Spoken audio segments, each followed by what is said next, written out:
All right, so some specific parts that I need have since come in. So we get to put together today the junction box and get this rack wired up.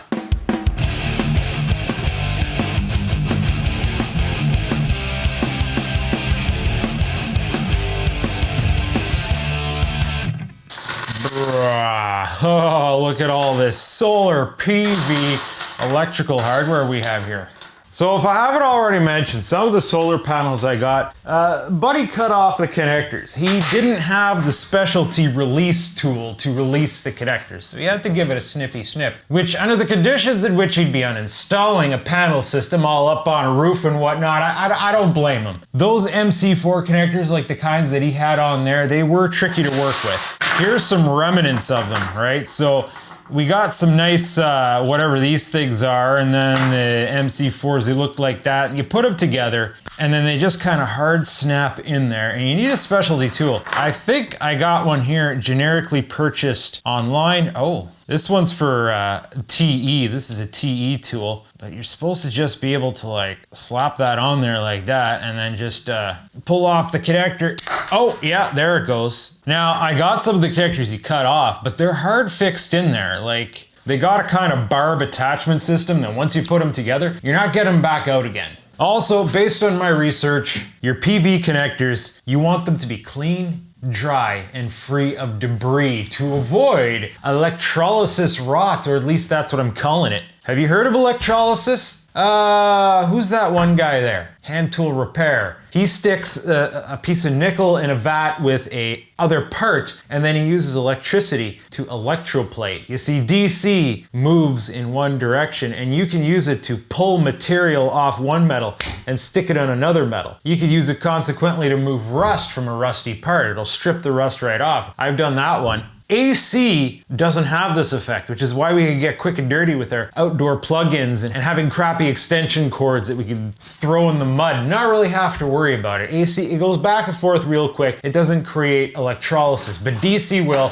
especially when we're dealing with 20 volts and 16 amps. So that's one of the reasons why we need these perfectly sealed connectors. And they have to be clean, and they have to be dry. And you know, the old ones, they look pretty good. Still, I can't use these ones because they've been cut. I guess I could use these jumper linkers if I wanted to. But I went ahead and ordered new ones to establish my own personal standard and also, just to start fresh. No margins of error. And this is what I ended up with. These are Phoenix contacts. Phoenix contacts. And I had a hell of a time trying to find the specialty tool for taking these things apart. The TE tool I got does not fit with them in any way, shape, or form other than to tighten up their arse end. And it wasn't really clear in the data sheets, but then when I got it, I found out, you don't need specialty tools. So we could clip these guys together, nice and tight like, and then if you simply stick a screwdriver into one side like this, gives a little pivot, it will pull right apart, easy peasy. So that's kind of great. They also made the connections on the back end toolless. We just have this little snappy piece that clamps down on the wire, then we tighten it up and it's good. That is slightly jarring to me. Like, I wonder how well that is for hardcore installations. I'm guessing these guys have passed certain certifications, but lots of stuff passes certifications just to find out it sucks later. Consequently, these connectors are only ETL listed, not UL. So, can we trust them? Well, for my small rig, yes. Not too worried about it. There's a question. How well do these interface? Because, we have a condition that's called MC4 compatible. MC4 was made by a specific company out of, I forget. They became the preferred standard for PV connectors, and then all of a sudden, everybody started making connectors that were supposedly MC compatible. Oh, no, they're not compatible with that, sir. How about the other way around? No, they did not make them compatible. Phoenix Contact is Phoenix Contact. But that's okay, because they also say you want all matching connectors. Again, going back to electrolysis, mixing metals can form electrolysis rot. And even though tolerances are pretty tight, you can't verify that your metals are exactly the same unless you get them from the exact same manufacturer. So it's a win-win. One of the other reasons why I chose these guys is they were the easiest to figure out, just searching through the DigiKey, trying to find both male and female connectors for the panels themselves and also panel connectors for the junction box. Be warned, they have the rubber ring on the outside, so that's cool, they'll seal, but they did not include the nuts. The nuts were separate. I had to pop onto the data sheets for these. They list the nut part number, pop that pop number into the DigiKey or Mauser, and then it comes up, and then boom. That's kind of, why wouldn't you include the nuts? I don't know what they were thinking, but it's done now. So, we want to attach these guys to a solar panel. Now, the solar panels I have on here aren't necessarily the solar panels I'm using. There's one that has MC4 connectors on it already. I'm probably going to set that one aside instead of modifying it. I have this one, which is ready to go, and I did not give myself enough geometry in here to turn this around. Ah, come on, bud. So, here are the ends in question. 12 gauge with large wires, and they're a bit dirty and we need it to seal, so we gotta kind of fix on that, don't we? Oh great, more fixing on stuff. I'm not sure if I have any solvents in the shed here strong enough to get that kind of crap off. We need some wicked goo gun. I hate working with goo gun. Well, I'll tell you what, here's what we're gonna do. Snip, snip, there you go, problem solved. The way I'm setting this up, it's gonna be a junction box is just right here. They only have to reach from here to here. They will. So, stripping that down now is going to be another story. Kind of to judge on it here. Now, I was expecting to be soldering on these connectors, which I don't think is a bad thing. The only reason why you don't is because you don't out in the field. It's too much of a pain in the ass. I can't think of any reason, electrolysis or not, that solder wouldn't be good in lieu of crimping. But crimping is going to be chosen because, again, it's easy to do out in the field. These guys don't need either of that. They're just clamp right on. All right, so there we have our end. It's maybe a touch long. They want us to just pop that through there. Shoop, shoop, shoop, ba-doop. Yes, I do feel that it's stripped a touch long. We'll give her a little touch of snippy snip. Oh, hold on, bud. Let's not forget to put on the crystals first. Now, the idea is you're supposed to be able to just put that through there till it bottoms out, and then this little guy snaps down. I saw this little guy snaps down. There it goes. It pinches the wire into place. Everything looks lined up nice. This guy starts to spin on there. Push that on and start tightening that up. And our $3 specialty tool. That is only good for this. All right. Did it tighten up nice on the other end there? I feel like that strain relief is a bit large, but fortunately the way I'm setting these up, the connectors are going to be oriented upwards, so well, there it is. Little green plug in there, I don't know what that means. And then those are going to interface in the box with, yes, the blue wire, so that's perfect. Looks like they figured this whole polarity thing out ahead of time, right? Hey, let's strip on the other wire. Repeat that process again, except with a positive connector. Well, I'm not gonna lie, so far this is convenient as heck. Now, we should be able to connect these. We're short-circuiting the panel right now, but it's not really catching a lot of light, so. Oh, that strain relief clamps up good. All right, and again, we just have a little quick release here. Stick a screwdriver in there and give it a pull. Haha, nice, bud, nice. All right, so that's one panel ready to go. The other panel's inside. I'm not gonna film the process over again. You'll see when it's done. In the meantime, I gotta start prepping on the boîte de junk. So rotating on this panel back and forth, back and forth, back and forth. The junk box is going right here. We need to mark those points. Then we need to take that back bar off and drill on it. Boom. All right. Get out there, bud. Wait, that's the wrong way. No, that's not the wrong way. I need a wrench. All right. All right, so what size screws do I have for this? 1032. On the pinch. On the pinch. Look, I'm using a 1364 drill bit. You know, the term, let the chips fall where they may, have nothing to do with gambling and is actually a story about an anal retentive apprentice machinist who, when starting his job training at the machine shop, being a very clean person, he couldn't stand that chips would just fall everywhere, just fly everywhere on the lathe and on the milling machine. But his mentor, he said, there's not much you can do about it. You have to let the chips fall as they may. So this should mount up here now. Yep. All season lock nuts on this. All right, that's on there now. But there's one more cut that I intend on doing. Hey, settle down, you. What I'm gonna be doing is right down the center, I'm gonna be running a 964 bit. And in said 964 hole, I'm gonna be driving an 832 tap. And then we go and drive just a nice, happy little 832 down that hole. Snugger her up. Oh, a stud. I gotta put a nut in a plain nut to reinforce it so they cannot spin out. Snugger that up. All right. Now, what's that gonna be? That's gonna be our ground point. When our main wire comes into here, it's gonna have a ground wire. We put the ground wire on that stud, it grounds out the rack. The rack's hard mounted to the panels are grounded out. Everything's ground, everyone's happy. Now, we have to make some last minute modifications to this rack. Because I drilled that extra hole, I needed to acquire more of the inserts for the hole. And because the hole's drilled to be 1/2 inch, you know, slopped out bigger than 1/2 inch, like I know there's one specifically where I had the hook to rope it up and down. It got a bit loose and the 1/4 inch lag bolts aren't gripping nice anymore. So for the 2 top positions on this bar, I'm upgrading to 5/8 lag bolts. Oh, hey, we don't need to make the hole any bigger. Okay, done deal. So this bar is ready to be installed, but the box is not. So we have to go and take this all apart. I got to install the fixtures on this box. So for the main wire coming in, I've got one of these, strain relief sealed chokes. That goes in the middle as much as possible. And then I have these 4 panel connectors that hopefully aren't too chunky. I'm not going to be able to get them on there.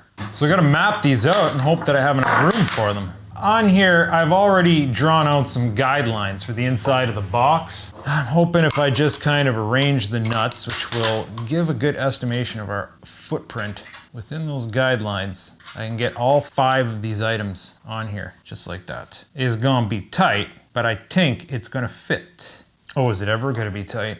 Okay, well, Mr. Center, pretty straightforward where you're gonna go. It's always been nerve-wracking, especially when you're eyeballing things, right? Okay, so how big are these shanks here? Bigger than any single drill bit that I have. Actually, I have this wood bit that'll go through plastic real nice. This is a 1/2 inch. Yeah, 1/2 inch it is.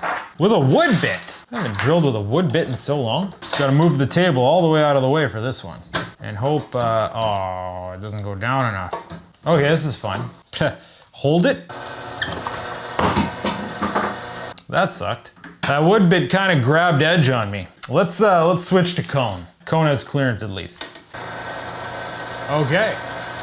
Look at all that. I don't know if it's actually drilling the holes or the friction's just melting the holes. Okay, now we need a big hole for this thing. Oh, it looks like the very last step will do it if we put this cone all the way through.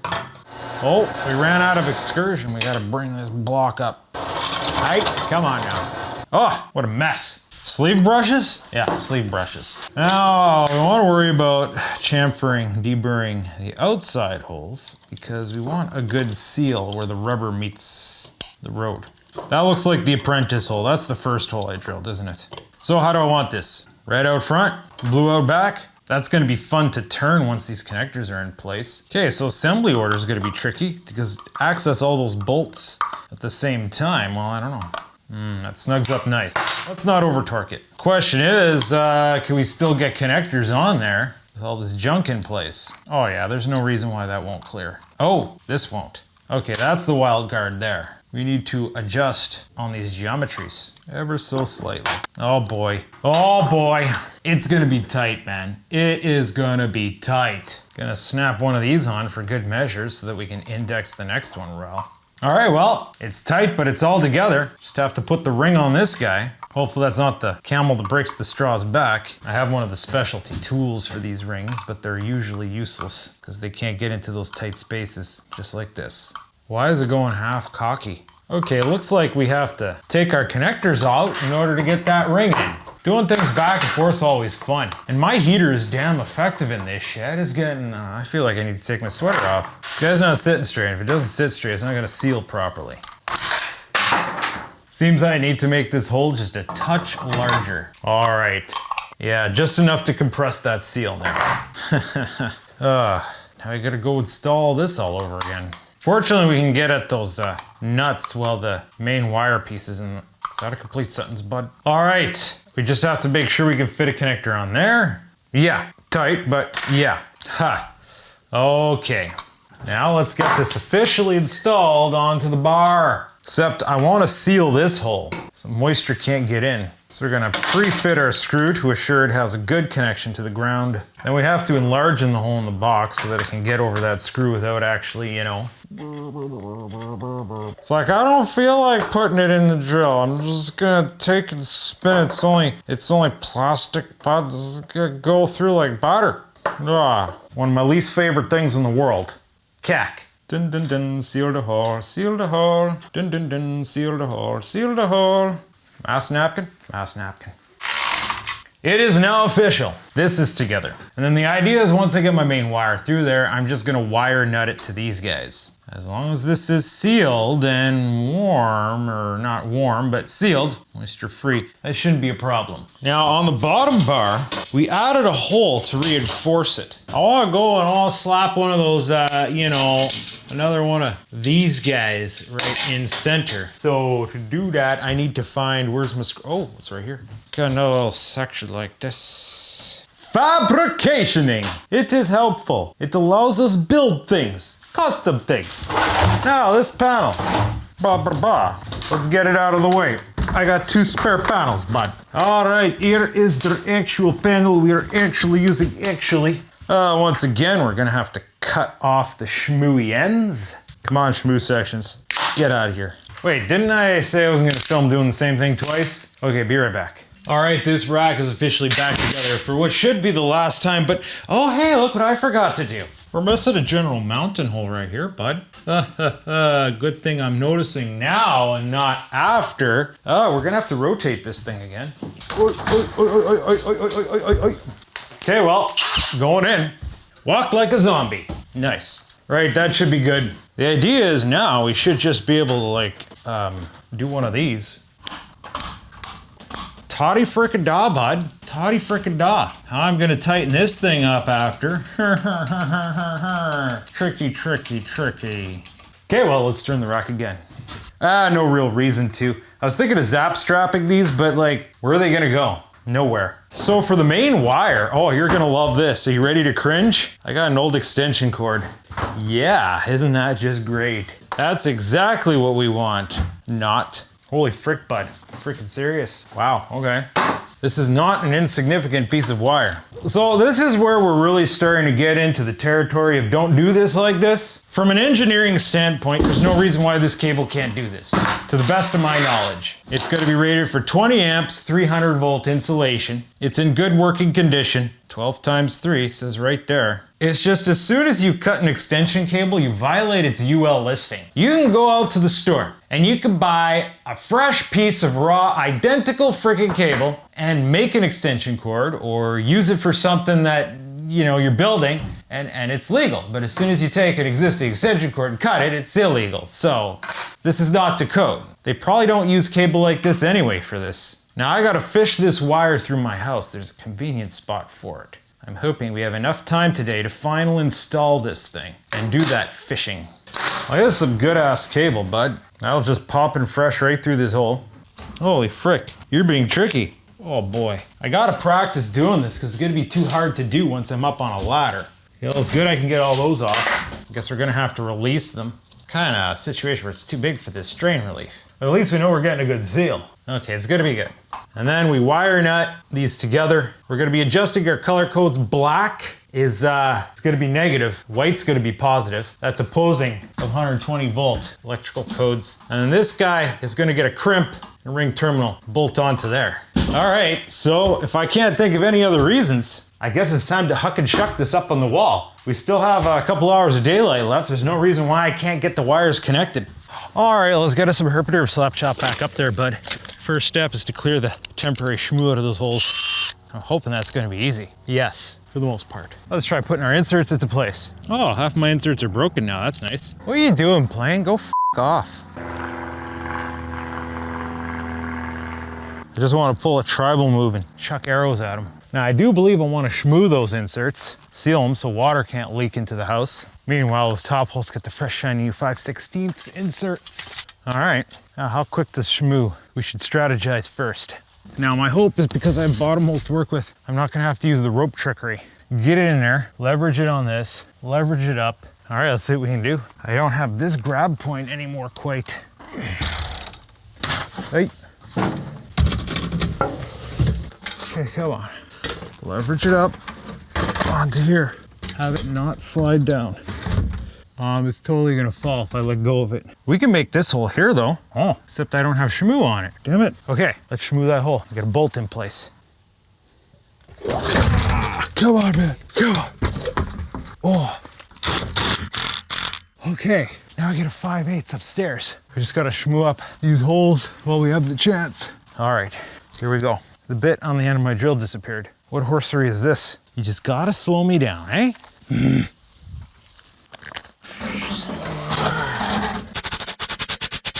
Oh yeah, yeah. Let's send her home.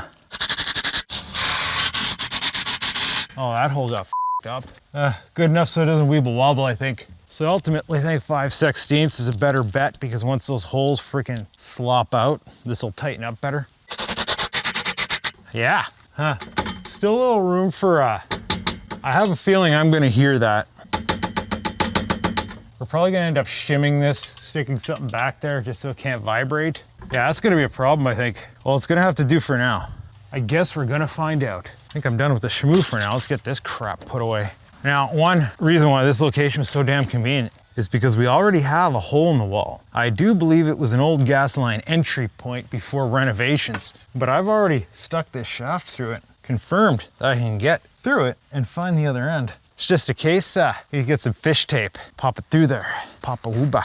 Okay, this should be pretty straightforward, I'm hoping. But then, you know, how many times do we say that about a project? Oh, it's definitely through to the other side. We need slack to pull it out there, minding the geometry. So that thing should be kicking around the ceiling of my house right now. Let's go take a look. Somewhere up in here, I gotta stick my head through here. Yeah, I see fish tape. How am I gonna reach it though, is up for philosophical debate. Ugh.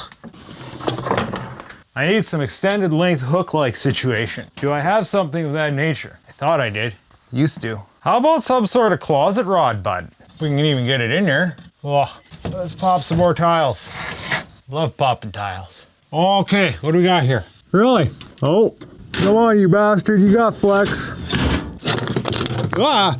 Okay, well, we're making some form of progress. I think I got it within arm's reach now. I think I got it like right here. Oh yeah, there it is. It's hung up on something though. Oh, wait. Oh yeah, here we go. Oh, when you're always doing everything alone always, you gotta come up with creative solutions. Now I just gotta go push that through a little bit more. Grab the wire, grab some electrical tape. Now we can fish it through. I don't know how I managed to be out of electrical tape, but I'm totally out of electrical tape. Instead, I will be using the Canadian Handyman secret weapon, hockey tape, which is funny because Red Green was a Canadian show. They sold themselves like an American show. Hopefully that's good enough to pull through the hole. We're just gonna have to give her a try and find out.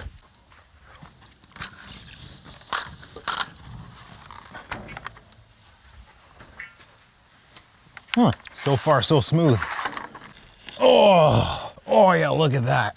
Oh, it split that hole right open. We're good, bud.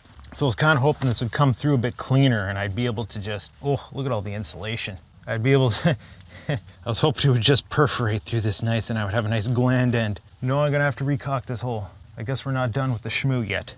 Whew, that's fibrous stuff, bud. Ultra fun part is wiring that up at the top of a ladder. Even more fun is trying to get this unwrapped. This shouldn't be too bad. So as we already figured out, it's likely I have to release these connectors. Hopefully they don't fall behind the panel. Should be okay. I think this wrench is big enough. Geez, just how much is this gonna take? I definitely don't think it's going anywhere now. That should be plenty tight enough. Now, how well are these strippers gonna work up here on these wires? Good enough. Get one of these puppers crimped on here. I'm not gonna lie, crimp connectors do not instill confidence. I guess it works though. Get that onto its stud. All right, we're grounded. I just have to wire nut the rest of this together. Just put these close together, line up with each other, and let the wire nut do the work. Yeah, that should be just fine, bud. Oh yeah, all connected. All right, so I'm gonna be stooshing a couple packs of silicone gel in here for good measure. Now we just get the seal on this thing. This was easier than I thought it was gonna be. I expected more tomfoolery with this. Oh yeah. I just do a little bit of this action. This needs to be twisted. We can field repair these. Oh, look at that. Look at that. I feel like I should zap it up a bit. These zaps are too small to get around that pipe. Well, not if I double them up. That should be good like that. And I just have to get that hole schmoed back up with more caulk. You cannot escape your destiny. You must handle the caulk again. Whatever, let's get it done. Oh, come on, stop falling out. What are you doing? Stick. Don't make me bust out the thermoplastic ointment. It's like icing a cake. I don't know if that's ugly or appetizing. On one side it's sloppy, on the other side looks like cake icing. As a man, I can attest for how ugly caulk can look. As long as it seals that hole, all that matters. Just have to be careful not to move that wire inside. And there you have it, and just in time.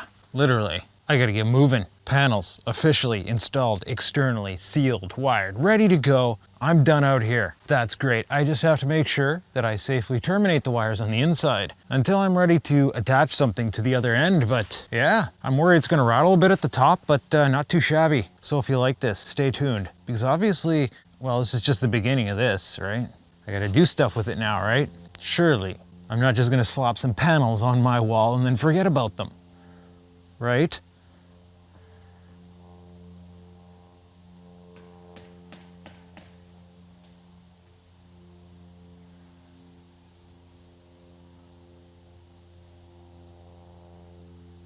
Nice.